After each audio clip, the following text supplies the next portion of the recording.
Две деца от Варна търсят помощ за живота на своя баща.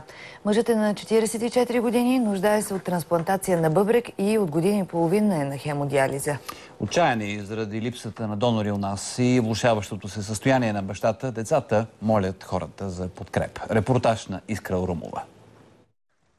Здравейте, аз съм Елена на 17 години и имам по-малко братче.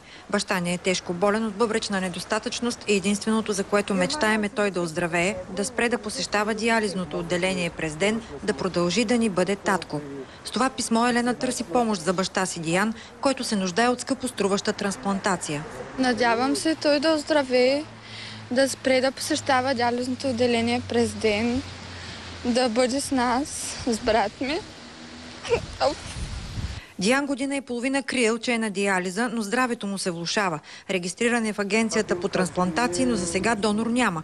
Няма братя и сестри, баща му е починал, а майка му не може да стане донор, защото е със старчески диабет. Ние може да сме регистрирани, да чакаме продължение на 10 години, а средната продължителност на диализа е от 5 до 7 години.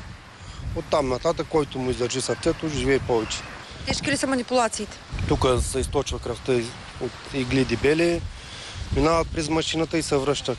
Елена се свързала с клиники в Турция и Германия, където били готови да помогнат, но на цена между 50 и 120 хиляди евро, които са непосилна сума за семейството. Затова децата се надяват на дарителите.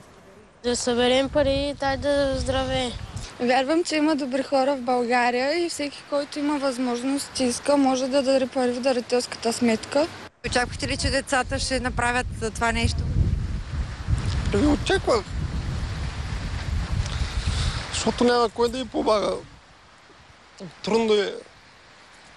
За новините на Нова от Варна, Искра Орумова.